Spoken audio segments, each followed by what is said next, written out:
Hello, my name is Debbie Boone, and I want to welcome you to my podcast, The Bend, where we explore how successful people navigated the path and emerged in a better place when life threw them an unexpected twist.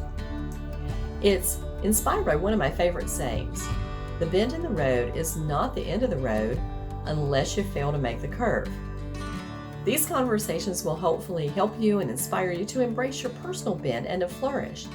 I hope you enjoy it, and if you need help with your own personal navigation and you're in veterinary medicine, please feel free to reach out to me at Debbie Boone 2 Manage Vets Consulting.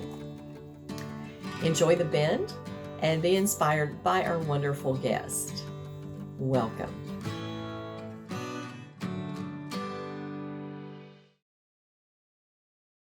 Welcome everyone to today's session of The Bend. I am your host, Debbie Boone, and today I have with me a special guest, Anne Tomsic. Now, Anne and her team have built a company called Preventive that has some of the coolest little books and tools and things that help veterinarians educate clients and make our lives a little bit better and easier, because as we know, we spend a whole lot of time, or we should spend a lot of time, educating people.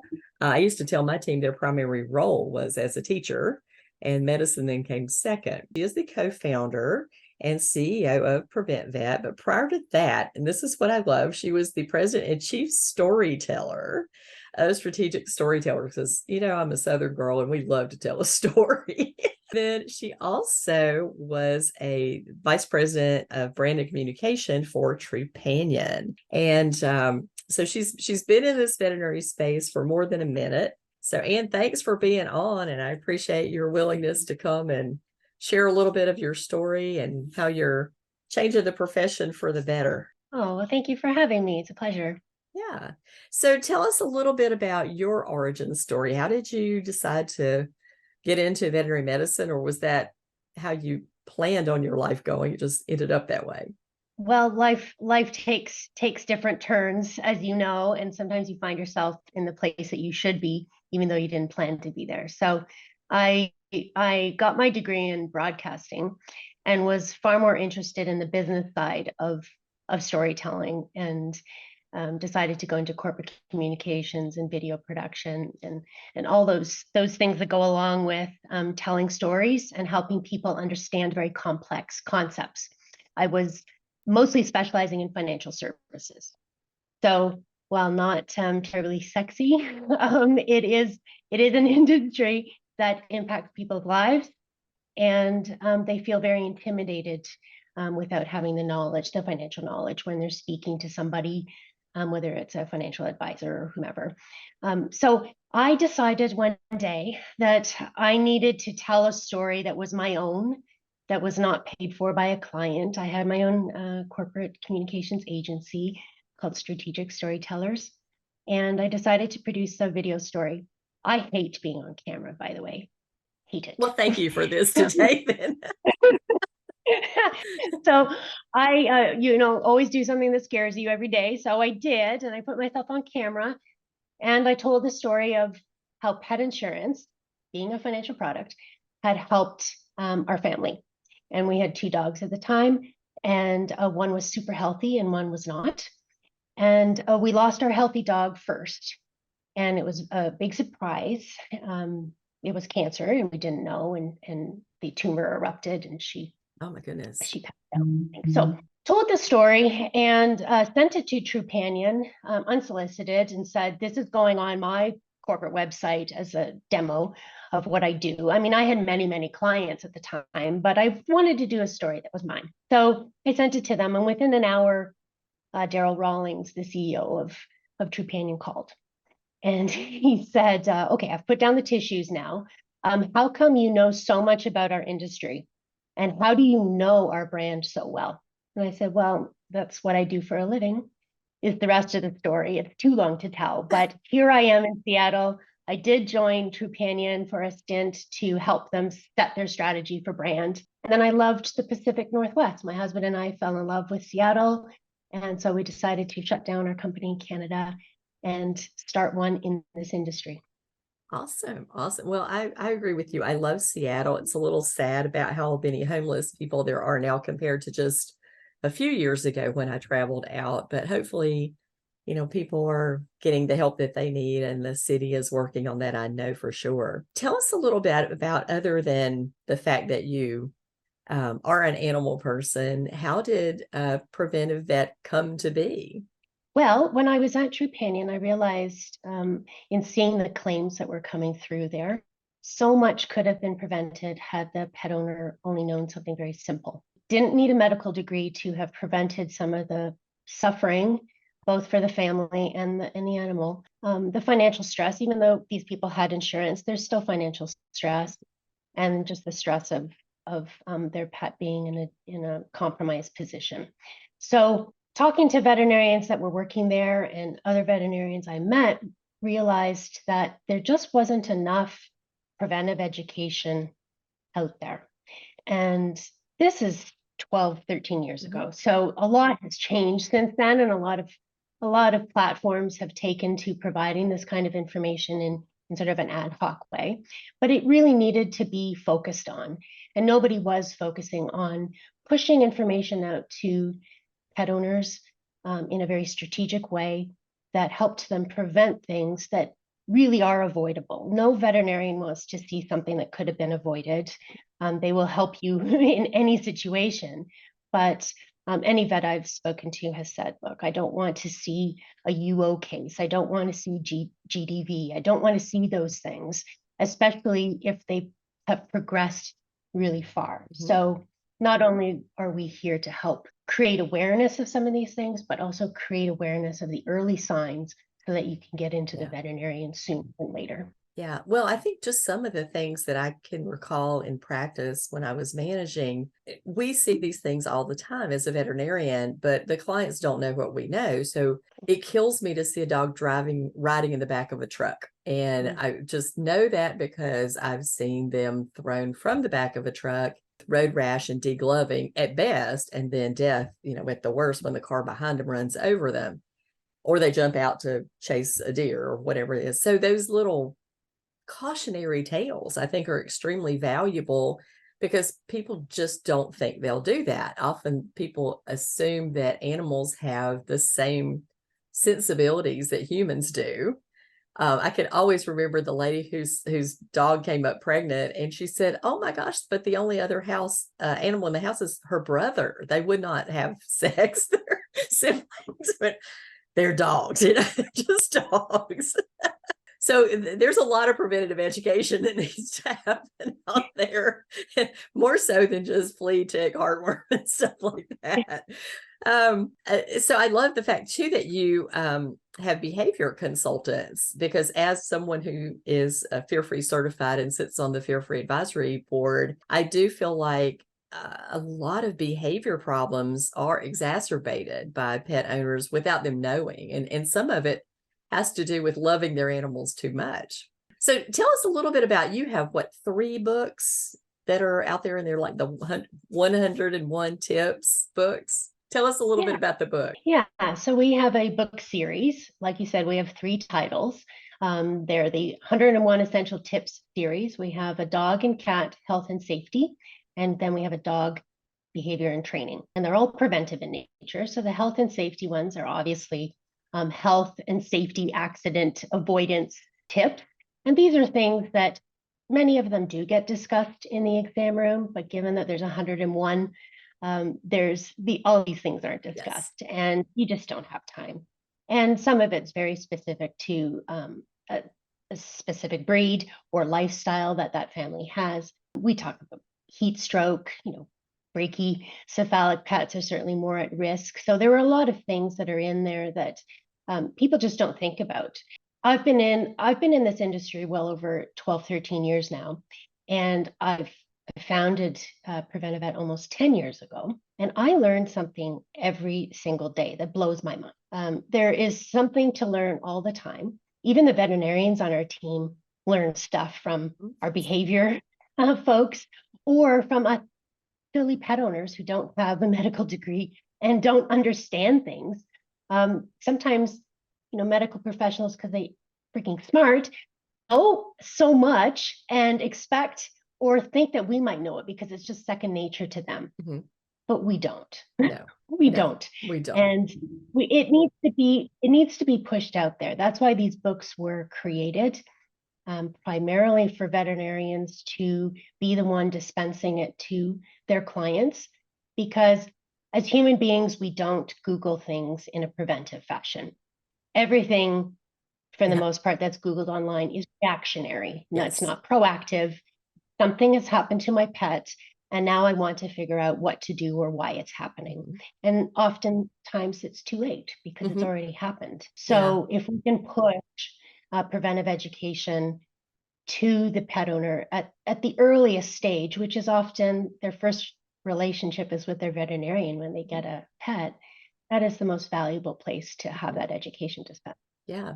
I really like the fact that you have the dog and cat, because I feel like just in my pet life and my time as manager of general practices, that people who have cats don't think that they need the level of care that dogs do. And so by having this available to give on the first kitten visit, I think you're reinforcing the fact that these animals need to see a veterinarian too. There's amazing statistics about, they see the veterinarian through the vaccine series, and 75% of them don't see the pet again until it's time to put them to sleep. And those poor cats, all in between that time, there's so much that we could do to help them as far as arthritis, and they might be diabetic. I mean, who knows? We also know that cats have dental problems, and that a huge amount of them have tooth resorptions that are painful and cause them to have pain. So yeah, I love the fact that we are giving somebody a tool that actually can educate them. Now, you also have videos online, and I use some of them myself because I got a new dog. And I've had dogs my whole life. This one was a challenge because he was a show dog. He was unneutered when I got him. He had bad behavior. He wanted to lift his leg on everything. And he had been raised in a kennel with 7 other dogs, and just it was a free for all there most of the time. So trying to train an adult dog who was 16 months old, housebreaking and starting from scratch. So thank you for your videos, because they were helpful and refreshed my memory of like reinforcement of things, and keep doing what you're doing. Um, Right. so when you started this company, obviously you were an experienced entrepreneur. Was this kind of a scary event for you? Did you think, oh my gosh, is this really going to work? Because I think starting a business is a very brave thing to do. Every friend that we have has said that to me, that they could not do it. They cannot go out on their own. They feel, they need the security of a salary and a job. And I guess I'm built in a different way. When I was a child, I always started up my store and had my little sister come and buy things from it. And I had my cash and cash register, and I just always wanted to be in business. But having said that, it is really scary. It's the first company I started, and the first employee I hired. She was starting on a Monday, and that Sunday night, I think I had a panic attack. I never felt that before, but I felt an extreme level of anxiety. Just realizing that you now have somebody else that your business should be taking care of and should be responsible for. And I had been very transparent with her. I said, I know that I can keep you on for a year. We'll have to just see what happens throughout the course of this year. And she was transitioning from an industry into my industry.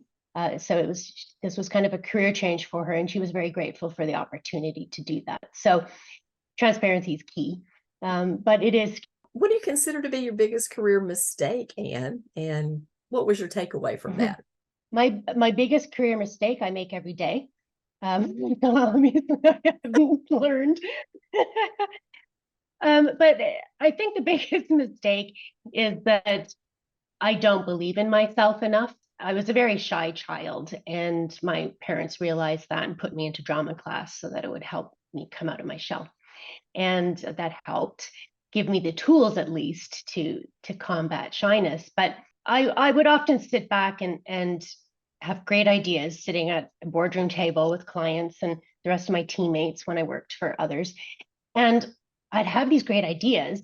I wouldn't speak them. And then days later, somebody else would come up with the idea and it was genius. Everybody thought that person was a genius. And so repeatedly that happening, I started to build some confidence that I need to speak up. I do have something to say and worth.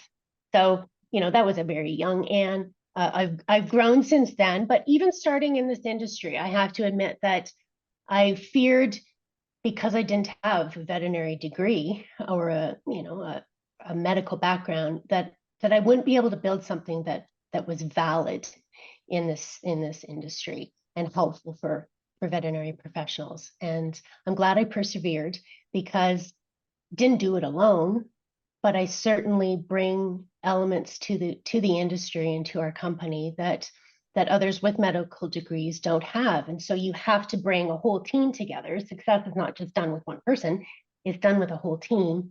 So my biggest mistake is often doubting myself, but then I get over it and I persevere. Just push through the doubt. I think that's an amazing thing.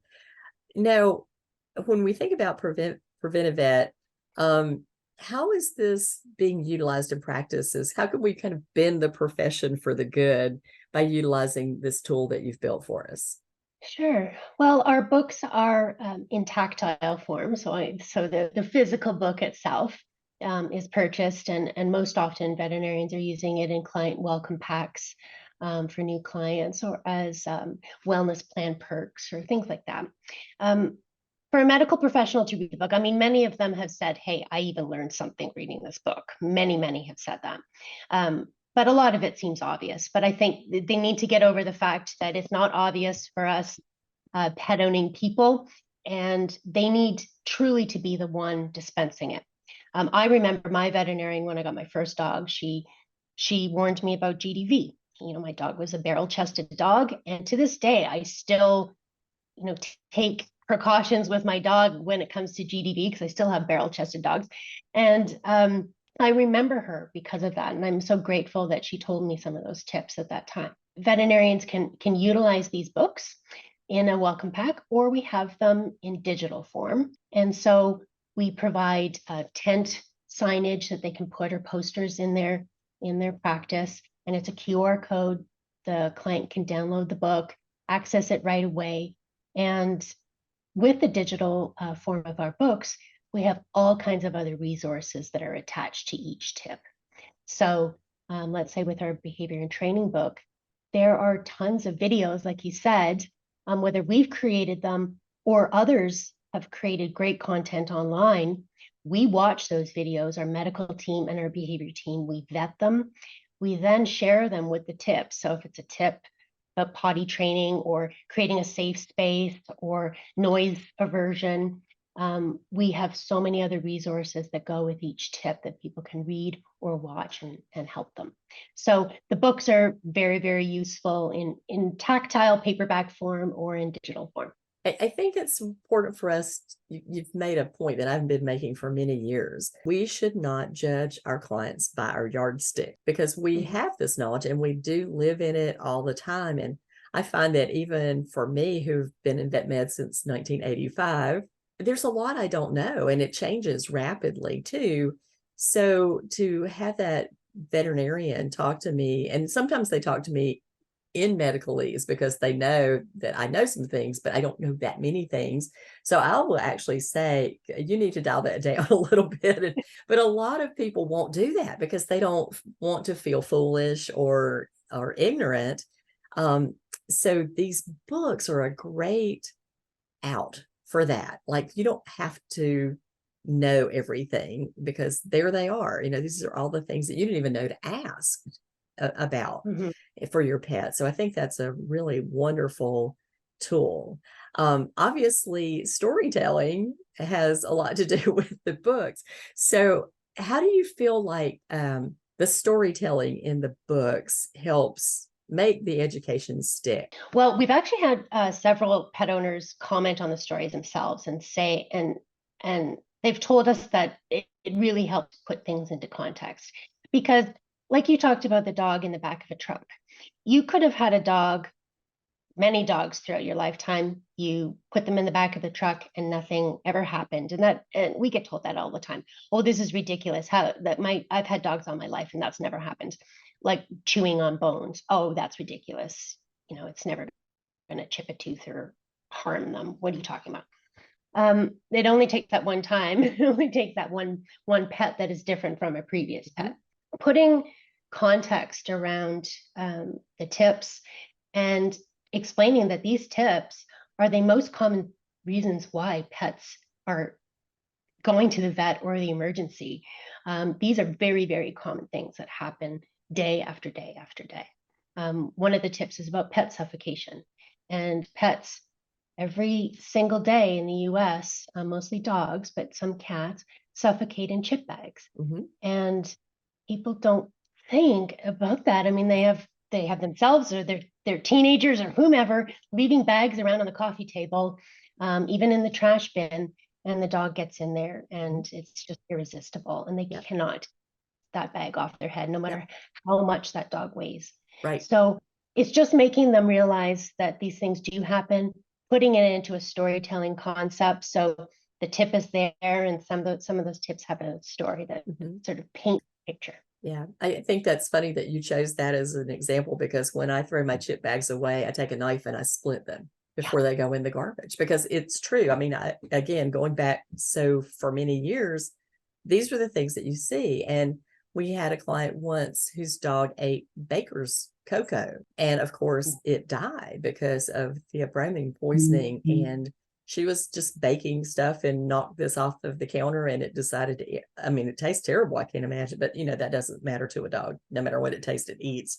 And it ate that. So there's just, and getting into your own medications, chewing through the plastic bottles and getting into medications. So I've always loved telling cautionary tales as a way to make the education stick, because people really go, my dog would never do that. Yes, he will. And it only takes once. And I think talking to people who worked in the insurance industry, you really do know what these common things are. And I think that's one of the things that Nationwide does when they bring out these reports about the different breeds and the cautionary tales that they're seeing there. It's extremely helpful for me, for one thing, to be able to tell people these things, and for veterinarians to say, hey, we have some digital, I mean, actually here's data proof that this stuff is happening. So don't think it's not going to happen to your pet, because you're right, it only takes once. Advocating for pet insurance, when I got Tucker, the first thing he got was an insurance policy, because even though I am a super conscientious pet owner, a little paranoid, truthfully, I think I know too much, right? It makes you paranoid. There's still a possibility that, and I know what is out there compared to, when I started in veterinary medicine in 1985, there wasn't a lot you could do for animals. It was flea in steroids and hit by cars, and you just kind of put them back together. But today we have an incredible amount of medical power, I would say, to fix animal, but you got to have the money to do it. And that is the hitch. So yes, preventing it. Tell me about, I always like to ask the value of networking. You've pulled together a team. Did networking help you find the right people to pull together? Well, I talked about being shy. So it's definitely something that I don't do well in terms of networking, but it is so important. And it truly is in any business. It's who you know, and you need to get out there and meet people. And it's been invaluable to be part of various different organizations. You and I are part of Vet Partners, and a member for almost 6 years now, and just meeting people through that organization, going to veterinary conferences and seeing all the companies that are out there and speaking to their representatives and learning who is who and who does what and who's the leader in what area. You really do have to get to know your industry, get to know the people. And I'm quite amazed how small this industry is for the most part. It's You so know, true. I've always tell yeah. people, don't burn your bridges, because the people never change, just the business cards. They move from company to company, but it's still the same people. And I can remember when I started my company, one of the first things I did was reach out to someone who was my sales rep. And he said, "Oh, yeah, you were always so nice to me in the practice. And I definitely will put you to work and, have you come and do some consulting and some presentations." Well, now he's just moved way up into that company. So he's regional vice president or something like that. So you just keep these relationships throughout your life, and realize that, you're not doing it to be self-serving. You're doing it just because, for me, it's fun. I'm not shy. So I actually like talking to strangers. I gave a class at AHA one year on how to have a conversation with a stranger. And my opening line was, "I'm one of those people who talks to people on airplanes," and the whole room went, "Ugh." I said, "But I've met amazing and interesting people on airplanes. You just never know." So there you go. So Anne, tell us a little bit more about, like, how people can reach out, and or how practices, what's your feedback on this? How are people responding and letting you know? I mean, obviously they're reordering it, this company is successful. Yeah. What tips would you give somebody who says, "Oh, I'd like to put these in place, but I don't know a process. I need a workflow for it"? Well, we try to get as easy as possible so that it doesn't really have to change a process too much within an organization, but within a practice. But as you full well know, really the whole team utilized, the whole team should be utilized in creating that relationship as soon as somebody comes in the door, that the concept of hospitality and getting to know them and having a conversation and asking about their pet. And when you do that, you can then share knowledge and tidbits based on what you're hearing. And the person at the front desk can do that just as well as the nurse or veterinarian or the veterinarian. You're all getting little bits of information. I have greatly benefited in my own human health adventures when I've been given tips that have nothing to do with that practitioner. That practitioner has nothing to gain by telling me which cereal is good for my gluten sensitivities, and I can't eat anything. And they tell me a brand, and I am so grateful for that, because it's eliminated all the research that I have to do to find something. And veterinary professionals, they all have many pets. They've all seen many things. You all have tips and tricks yourselves. So share that, and then share resources like ours or others that speak to what that family needs or is curious about, or what they're challenged with. If they come in and their dog is timid, and there are so many resources. One is suggesting that they come by more often for visits and treats and hugs and things like that, to resources like we would have on our website in terms of how to create a more confident dog, one that enjoys going to the veterinarian. There are just so many things that they can dispense. We have a website as well. It's not only our books, but our website is seen by millions and millions of pet owners a year. We take great pride and put a lot of effort into coming up on Google searches for many top searched things. We are there with a medically responsible, behavior responsible, safety responsible content. We put it through all those filters. Our website has so much content that a veterinarian can share for free. Share a link, put it in a discharge. I Share it. wonder, have you ever had, to me, the first thing that came to my mind was, what a good training tool this would be for the front desk, because the front desk usually is a customer service person, many times without medical training, and they are the ones who are triaging these phone calls. And so how do you how do you cover all the bases? Because there are so many variables, and we hate to do that, follow her training protocol, but so many times just listening to an experienced CSR handle some quirky call where I can remember one coming in where a dog had eaten one of those big sea sponges that you wash your car with. And, how do you manage that phone call? And this dog is funny. This dog had eaten in its life several rocks, a corn cob, and now the sea sponge. And so she kept getting thinner and thinner because we kept trying to remove pieces of bowel as she ate whatever it was. But that's a challenge to train, because people don't know what they don't know, and they don't know what to ask. Like, what should I do if somebody eats a corn cob? And what is that an emergency? Or a cat swallows a thread with a needle on it. And that happens so often that people are shocked that a cat would eat a needle, but they do.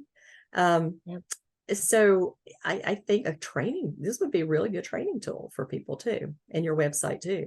Yeah, we all in any form of business have to put ourselves in the other person's shoes. And if that were me, what would I want to be told? Mm-hmm. And you don't have to have all the answers.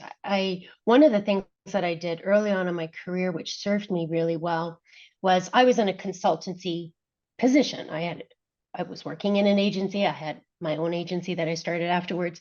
And so you're in a consultancy capacity and you're being asked questions, and how would you approach this? And what would you do? And if I did not know the answer, I would say, I do not know the answer, but I will get it to you. And I would give them a time frame. If it was something urgent, obviously I'll phone you right back, or whatever it is. Or I'll get that to you by the end of the week, set a parameter, promise to find that answer for them. And then when you are knowledgeable in something, they trust you so much more, because they know that whatever's coming out of your mouth is truth, because you admitted when you didn't have the answer. Exactly. And there are so many good resources out there.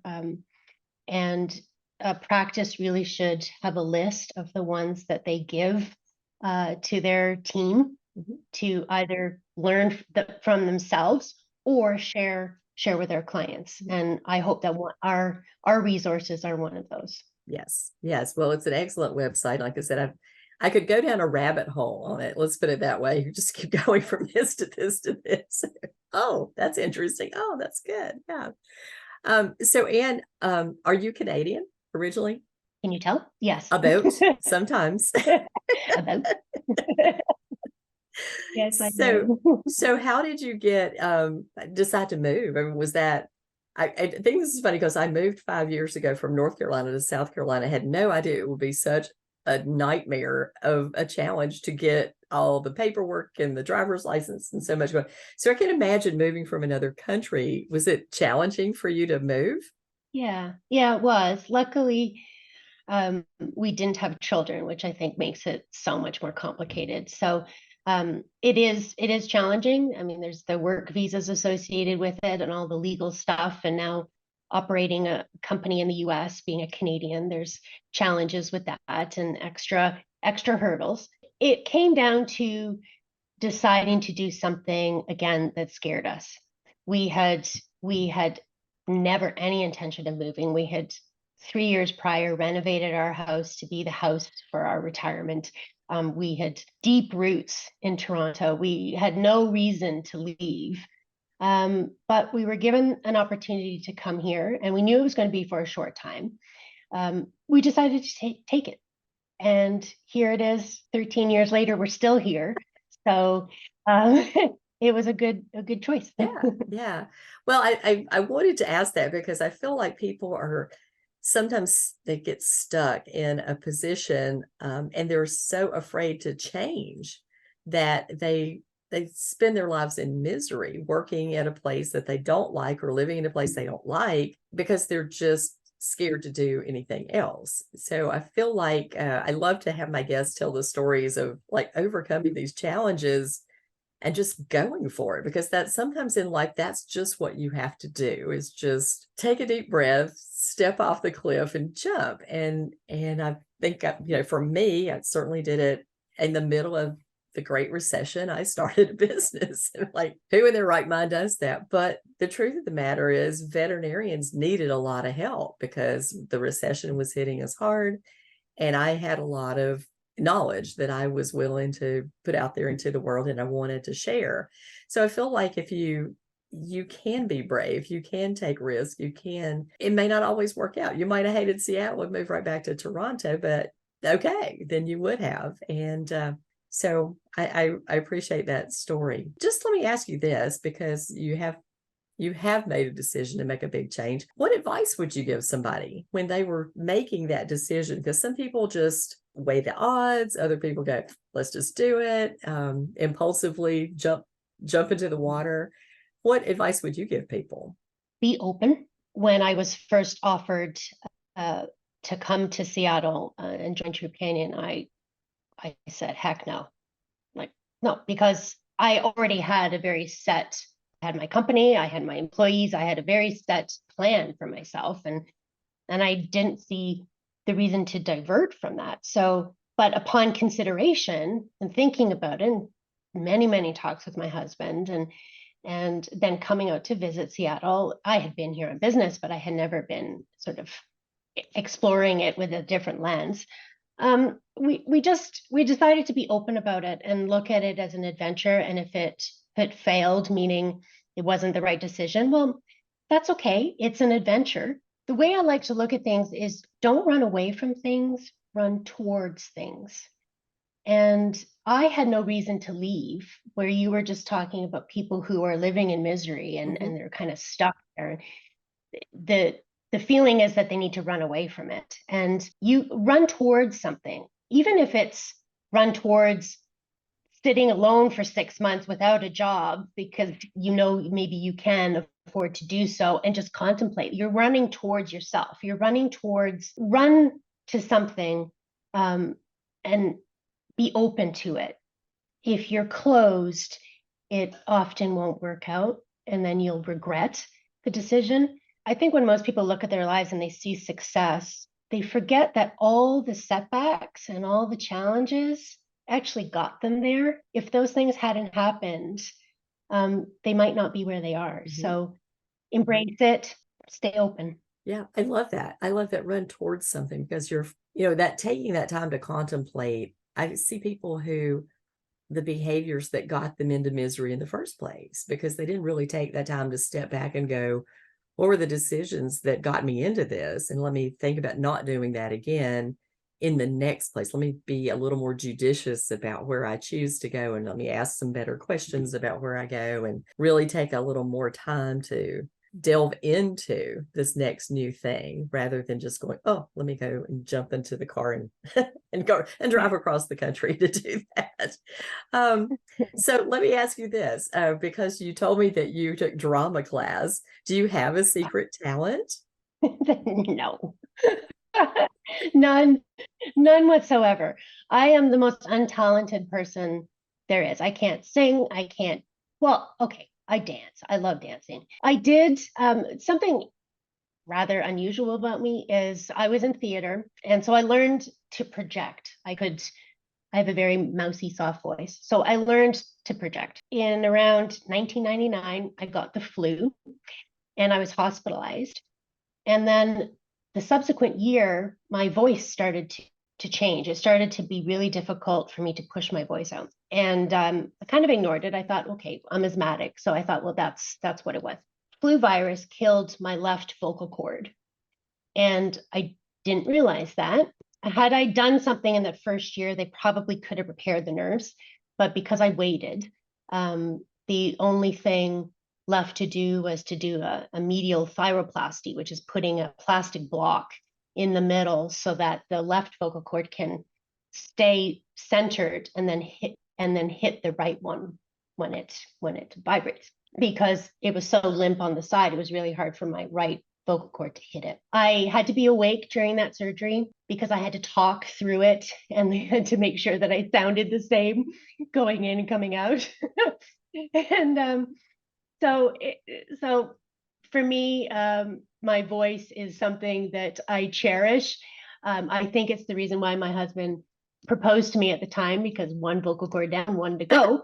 um, I might not be able to talk one day, but it was funny. For 6 weeks, I couldn't talk. I couldn't talk for several weeks, and then I could only talk a certain percentage each week, and it climbed all the time. And my husband loved saying, "You're out of words for today. You're out of words." That's hilarious. My husband would say that to me. Is like, "Are you done?" Okay, that's wonderful. So Anne, tell us, so we're close to time now, but tell us a little bit about how people could access the books and the website and how they can order them, and anything else you want to tell us about the company. Oh, I appreciate that. Well, preventivevet.com is a public website. It's mainly pet owner facing, meaning we're there to be found by pet owners and encourage them to see their veterinarian. So we're there to help that relationship and encourage it. So those articles on our website, if they're shared by veterinarians, they should feel comfortable that we're there supporting them. And then we have a veterinary portal that veterinarians can go in and get all the extra tools and resources, that a lot of stuff we have for free. And then our books are there available for purchase at discount. So that veterinary portal can easily be accessed by going to preventivevet.com/4vets. So the number 4 vets. They can go into the portal, look at all that we have to offer, and we just have so much more than meets the eye. It's surprising because you look at our public site and you go, well, what do these people do? It's just an educational site, but we give resources to veterinarians. So we want them to be the source of the education. Embrace the fact that people are going to go on Dr. Google. We're there to try to be found. So at least we're supporting you, as opposed to some other blog out there who's giving them all kinds of tips to avoid going to the vet. That's not what we're doing. So that's how they can find us, and we're always open to suggestions. So let us know what we're missing and we will add it. That sounds great. Well, we will definitely put all the information in the show notes so that people can quickly click on the links and go and find the books and the websites. And, as I said, personally, for myself, I found it extremely helpful and interesting. I love the books. I love that idea. We always made nice little welcome packages for new clients and welcome packages for puppies and kittens.